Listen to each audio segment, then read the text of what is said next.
चलिए 10वीं क्लास विज्ञान का चैप्टर 5 का क्वेश्चन है कि भाई एटीपी का पूरा नाम बताइएगा। इसको ऊर्जा की मुद्रा क्यों कहा जाता है? ठीक है भाई। एटीपी एटीपी का पूरा नाम है adenosine triphosphate. Very most important question, 1 number के लिए। एडिनोसिन ट्राइफॉस्फेट, इसको ऊर्जा की मुद्रा इसलिए कहा जाता है क्योंकि यह माइक्रोकॉन्ड्रिया से निकलने वाली ऊर्जा से बनती है, या माइक्रोकॉन्ड्रिया से निकलने वाली ऊर्जा से इसका निर्माण होता है, इसलिए ऊर्जा मुद्रा कहा जाता है। ओके डन, समझ में आया नहीं आया? हाँ भाई, क्वेश्चन है कि एटीपी का पूरा नाम क्या है, इसको ऊर्जा की मुद्रा क्यों कहा जाता है। तो एटीपी का पूरा नाम है एडिनोसिन ट्राइफॉस्फेट। इसको ऊर्जा की मुद्रा इसलिए कहा जाता है क्योंकि यह माइक्रोकॉन्ड्रिया से निकलने वाली ऊर्जा से इसका निर्माण होता है, इसलिए इसको ऊर्जा की मुद्रा कहा जाता है। सिंपल। माइक्रोकॉन्ड्रिया जो भैया ऊर्जा का क्या है, फैक्ट्री है ऊर्जा की, क्योंकि माइक्रोकॉन्ड्रिया में ही सारी ऊर्जा का निर्माण होता है, जो आपकी एनर्जी रहती है। Okay done. चलिए भाई, क्वेश्चन है रक्त में पाए जाने वाला श्वसन वाहक क्या का नाम बताओ। तो रक्त में कौन सा श्वसन वाहक पाया जाता है? हीमोग्लोबिन। सबको मालूम है। फिर भैया अगला क्वेश्चन है कि मनुष्य के बॉडी के अंदर ऑक्सीजन और कार्बन डाइऑक्साइड का कैसे परिवहन होता है। परिवहन का मतलब कैसे आती जाती है। तो सुनिए, पहला है ऑक्सीजन का परिवहन। तो भैया ऑक्सीजन का परिवहन वायु के माध्यम से, जब ऑक्सीजन हमारे फेफड़ों में पहुंचती है तो हमारे शरीर में उपस्थित हीमोग्लोबिन इस ऑक्सीजन को शरीर के उस भागों तक पहुंचाता है जहां तक ऑक्सीजन की आवश्यकता है। समझ में आया? ऑक्सीजन का वाहन, तो वायु के माध्यम से ऑक्सीजन हमारे फेफड़ों तक पहुंचती है। हमारे शरीर में उपस्थित हीमोग्लोबिन इस ऑक्सीजन को शरीर के उस भागों तक पहुंचाता है जहां तक ऑक्सीजन की उसको आवश्यकता है। ठीक है। अब है कार्बन डाइऑक्साइड। भैया कार्बन डाइऑक्साइड ऑक्सीजन की अपेक्षा जल में अधिक घुलनशील रहती है। कार्बन डाइऑक्साइड ऑक्सीजन की अपेक्षा जल में अधिक घुलनशील होती है। तो भाई इसका कार्बन डाइऑक्साइड का वाहन शरीर में उपस्थित रक्त और प्लाज्मा द्वारा होता है। तो कुछ कुछ कार्बन डाइऑक्साइड का वाहन वायु मार्ग से हो जाता है, वायु द्वारा विसर्जन होता है, कुछ नासा मार्ग से विसर्जन होता है।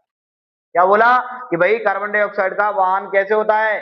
तो कार्बन डाइऑक्साइड का वाहन, कार्बन डाइऑक्साइड ऑक्सीजन की अपेक्षा जल में अधिक घुलनशील रहती है, तो इसका वाहन शरीर में उपस्थित रक्त प्लाज्मा द्वारा होता है। तो कुछ कार्बन डाइऑक्साइड का वाहन वायु मार्ग से और कुछ कार्बन डाइऑक्साइड का वाहन नासा मार्ग से। समझ में आया भाई? Okay done, not done? Done. भैया दो डायग्राम बनाना है, एक श्वसन तंत्र का और एक किसका, मानव हृदय का। तो फेफड़े का, मानव के फेफड़े का और श्वसन तंत्र का दो डायग्राम बना के लेके आना है। डन, विज्ञान में। ठीक है, श्वसन तंत्र और मानव के फेफड़े। ठीक है पंकज, बना लेगा। चलो भाई, तो सामाजिक विज्ञान का चैप्टर थर्ड ही है ना। क्वेश्चन है कि भाई बहुउद्देशीय परियोजना की हानियां लिखें। लाभ मैंने कल बता दिए थे, लाभ ये है। अब इसकी हानियां सुनो। तो इसकी निम्नलिखित हानियां हैं। पहली हानि है कि अधिक संख्या में लोगों का विस्थापन होना। अधिक संख्या में लोगों का विस्थापन होना। दूसरी हानि है अत्यधिक जलाशय बनाने के कारण, अत्यधिक जलाशय होने के कारण वनस्पति को अत्यधिक नुकसान होना। अत्यधिक जलाशय के कारण वनस्पति का अत्यधिक नुकसान होना। कि भाई मान के चलो कोई अपने फसल लगाई, उसमें पानी भर दिया, भाई दे पानी दे पानी दे पानी, तो क्या हो जाता है, फसल खराब होगी, सूख जाएगी। भाई कितनी बड़ी अच्छी फसल हो। तो ऐसे ही वन में अगर तुमने पानी भर दिया तो वन के पेड़ सूख जाए, कितनी बड़े हो।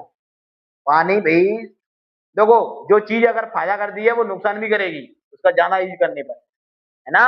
अपन मान के चलो तुम बॉडी बनाने के लिए दूध पीते हो, और दूध पी लिया तो क्या होगा, बीमार पड़ जाओगे, हॉस्पिटल जाओगे। Okay done. सामाजिक विज्ञान का क्वेश्चन नंबर सेकंड कि जल का नवीनीकरण अलग है, ये क्या है? नवीनीकरण। जल का नवीनीकरण किसे कहा जाता है? जल का नवीनीकरण जल की वह चक्र क्रिया जिसके फलस्वरूप जल का निरंतर गतिशील रहता है, उसे जल नवीनीकरण सुनिश्चित होता है। कैसे भाई? जल बरस के नालियों में गिरा, नालियों से नदियों में गया, नदियों से समुद्र में पहुंचा, समुद्र से वाष्पीकरण के कारण वो जल कहां पहुंचा? बादलों में पहुंचा, बादलों में फिर बरसा। तो भैया एक चक्कर निरंतर चलता रहता है, डग डग डग डग डग डग। तो जल का निरंतर चलना ही जल नवीनीकरण को सुनिश्चित करता है। ठीक है? जल नवीनीकरण सुनिश्चित कैसे होता है? जल का निरंतर चलना ही जल नवीनीकरण सुनिश्चित करता है। समझ में आ गया कि नहीं आया? Okay done.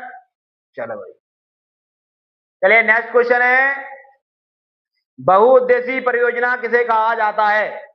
तो भैया ऐसी परियोजना जो एक साथ बहुत सारे अनेक उद्देश्यों को पूरा करे, उसे बहुउद्देशीय परियोजना कहा जाता है।